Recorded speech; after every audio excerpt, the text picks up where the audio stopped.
Congratulations, soldier. The Center for Advanced Lombax Research has selected you as the beta tester for the most important invention in Lombax history. When the galaxy is in its darkest hour, when the forces of evil threaten everything we know and love, when the very fabric of space and time is ripped open, creating insurmountable chaos, when we need a couple of heroes to save our arsenals, who will we turn to? Time will tell.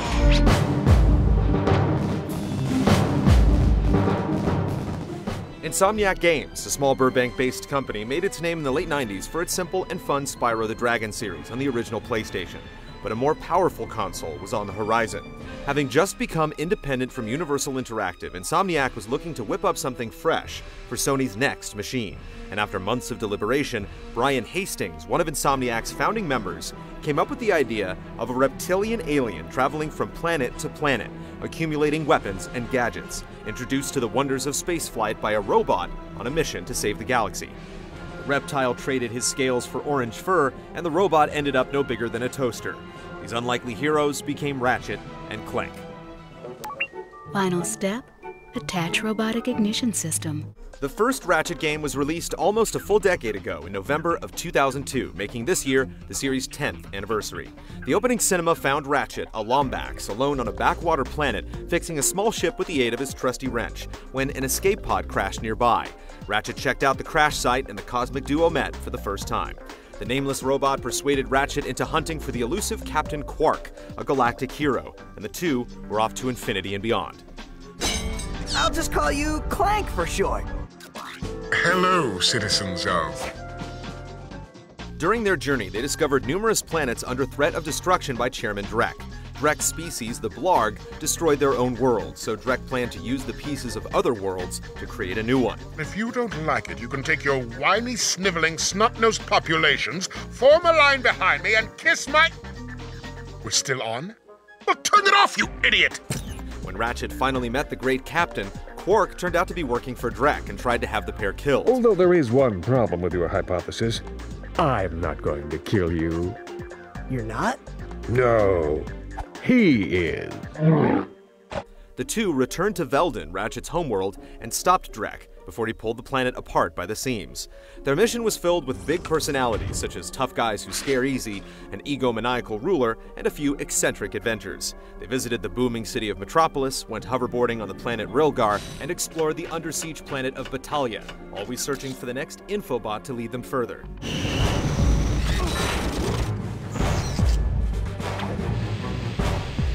As one of the first ever action platformers, it was full of close encounters of the weird kind, but the weapons left the biggest impression. These explosive inventions may have been leftover concepts from Insomniac's PS1 game, Disruptor, and each title in the Ratchet series would eventually become partially defined by the amount of insanity in its arsenal. This thing is heavy! Yeah, try carrying it around in your trench coat for 2 months. The first game had some common items, bombs, blasters, and a flamethrower, along with some truly unique equipment. The Glove of Doom deployed a team of self-destructing robots. The Suck Cannons gobbled up smaller enemies and shot them like missiles. And the Morpho Ray turned bad guys into chickens.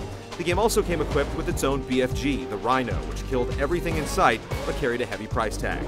During a second playthrough in challenge mode with harder enemies and more loot, you could pick up golden bolts and trade them for each weapon's gold model. Did you see all the cool gadgets they're making? Let's go get some! While Ratchet was increasing his firepower, Clank acquired new abilities such as a helipack and thruster pack for better platforming, and a hydro pack for underwater navigation. Ratchet also gained some gear, grind boots for traversing rails, magna boots for climbing on vents, and a handy swing shot which allowed him to Tarzan across gaps. In later games, the duo would be equipped with some of these tricks from the start, so fans wouldn't need to collect them all over again. The first Ratchet & Clank sold over 3.5 million copies, narrowly sliding into the top 20 best-selling games on the PlayStation 2. This is about one thing and one thing only. Cash! And lots of it. They immediately joined other characters like Crash Bandicoot and Jak and Daxter as one of Sony's mascots. Then, stay tuned for the galaxy's funniest superhero bloopers featuring Captain Quark. 5 months before Ratchet & Clank was released, Insomniac was approved to develop a second game. they were not short on ideas. Upgradable weapons, armor and health, space combat, arena mode, and some hover biking were all added to the formula. With this head start, Insomniac was able to follow the first game's success with a sequel just 1 year later. Good luck. I'm counting on you. Ratchet and Clank Going Commando rolled off the assembly line in November of 2003. Its story picked up shortly after the Lombax and the robot had run out of fame. We're still pretty busy, but in a more, domestic sense. Yesterday, I flushed out my radiator core. Miss Littlebottom, I found our man. Abercrombie Fizzwidget, a Galaxy-renowned genius, plucked them from their home and gave them a new mission of dire urgitude. An experiment made by the weapon retailer Megacorp was stolen. Ratchet, eager for another adventure, signed up, while Clank sat out. The experiment was eventually sold as a proto-pet, or children's toy, where it began to terrorize the citizens of the galaxy. The thief who stole the proto-pet turned out to be another Lombax, Angela Cross, a previous employee of Megacorp who was trying to stop mass production. Don't have time to stand around explaining it to you. The disaster was actually devised by Captain Quark, who was just posing as the famous inventor to redeem himself, save the galaxy, and become a hero once again. Quark took it a bit too far, creating a proto-pet Godzilla, which Ratchet and Clank were forced to deal with.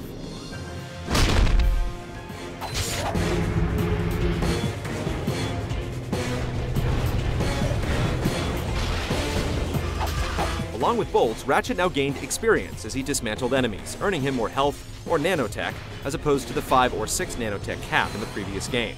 Weapons also gained XP, so using them to kill enough enemies netted you a more powerful version with an added twist. The mini turret glove, which placed laser-blasting automated turrets on the battlefield, became the mega turret glove, which fired heat-seeking missiles. That was pretty impressive. Megacorp also supplied Ratchet with several devices to tinker with. The Bouncer, a launcher that sent out an exploding bomb that split into tiny bombs, inflicted mass chaos upon enemy crowds. The Plasma Coil electrified them, the Synthenoids acted like Ratchet's personal bodyguards, the mini nuke launcher practically cleared the screen, and the Lava Gun sprayed the searing stuff everywhere. Even Ratchet's trusty wrench got an upgrade or two. Use rock to break glass to get wrench to break glass to get rock. Ooh, I love logic puzzles. Let's see. If you break the glass with the... Solved it. New game modes were an important part of Going Commando. Ship combat, briefly featured in the first game, now became a major component, with several levels dedicated to pitting your ship against an armada of targets. Hover bikes, simple adaptations of the previous hoverboards, opened up more races. Unlike the previous game, there was an incentive to race again to win big bolt prizes for harder circuits. Anyone willing to grind for their bolts and experience could brave the arena, an enemy wave generator that would return in every subsequent release.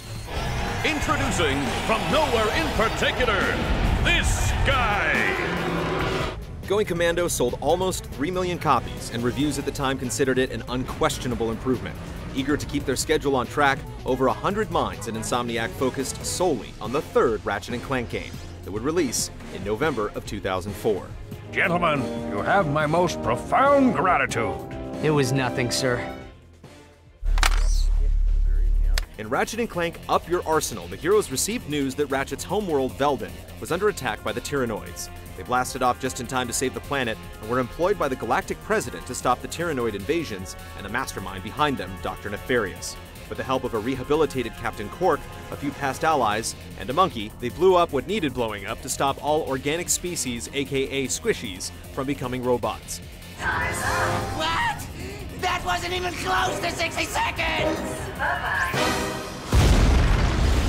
Nefarious was stopped at the last possible moment. It was promptly launched with his sarcastic butler into oblivion. Perhaps if you had bothered to specify a destination...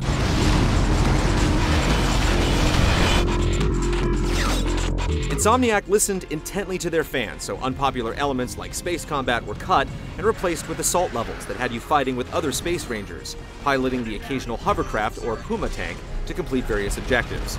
There were also Quark vid comics, a throwback to the side-scrolling era, acting as a pleasant distraction from the main story. Annihilation Nation became its own planet, including an obstacle course to test the best. Arena offered new weapon restrictions, timed modes, and the Quarktastic Challenge, which threw 100 waves of enemies at the player. I couldn't have done it without these massive guns! And as the name suggests, the arsenal got up. The Plasmic Whip had all the functionality of the handy wrench, with the added bonus of setting things on fire. The Agents of Doom, a throwback to the first game, could fly and fire mounted guns. And who could forget the Rift Ripper, a weapon that opened up a black hole and dragged enemies kicking and screaming into it.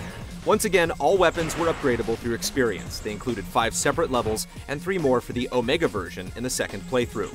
Each time a weapon improved, it would gain new abilities and increased power. The Shock Blaster, for instance, became the Shock Cannon, with the added ability to store up a charge.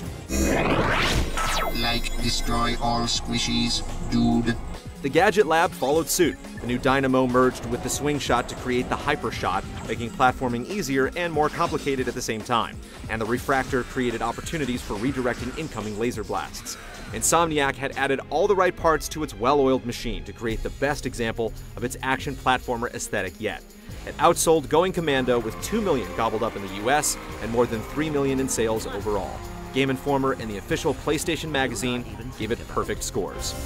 Bring the car around, Jeeves, and mind the ejector seat this time. The following year, Sony announced the PlayStation 3, and Insomniac was hard at work on a shooter that would symbolize the system's performance. The next gen was beckoning, but the PS2 was still an incredibly popular machine. Both Insomniac and Naughty Dog returned in the fall with trimmed-down versions of their franchises. Jack chose to focus on the vehicle physics his fans adored, and Insomniac benched Clank in favor of a darker, less jump, more shoot kind of experience. Gone were the large levels with branching paths, replaced with rat mazes that had you playing an unwilling part in the fight-or-die galactic television show, Dread Zone. A dramatic conclusion to one of the most exciting episodes of Dread Zone I have ever seen. Ratchet Deadlocked premiered in October of 2005. Bumped out of the title and the gameplay, Clank merely guided Ratchet as he climbed up the rankings of Dread Zone, defeating exterminators and trying to escape captivity. Deep in the Shadow Sector in the Solana Galaxy, Ratchet was captured by Gleeman Vox, who led himself to ruin after Ratchet refused to join his media army. The game could be played either solo, with a pair of robot buddies, call me Merc, this here's Green, or, in a series first, cooperatively with a friend. The latter led to ridiculous amounts of fun as you tore up the landscape with weapons like the Hunter Mine Launcher, the Scorpion Flail, or the Battlefield Clearing Harbinger. It's time to blow it up! Deadlocked was a polished product, but not what fans had expected. It was a bit darker and more repetitive than its predecessors, but still sold well and garnered positive reviews. It was the last Ratchet & Clank game to launch on the PlayStation 2, and fans already knew RNC would not be Insomniac's #1 priority in the next generation. November of 2006, a holiday release slot usually reserved for the Lombax and Robot, instead heralded the launch of Insomniac's newest franchise, Resistance, with its first episode, Fall of Man. I will assist you any way I can. Thanks, Clank. These guys obviously don't know who they're messing with. Stay tuned for part 2 of our Ratchet & Clank retrospective. Our heroes go mobile on Sony's nifty new gizmo, the PlayStation Portable. The series suits up for the next generation, with a second trilogy as memorable as the first. Do I know you two? You look awfully familiar. Nope. First time here.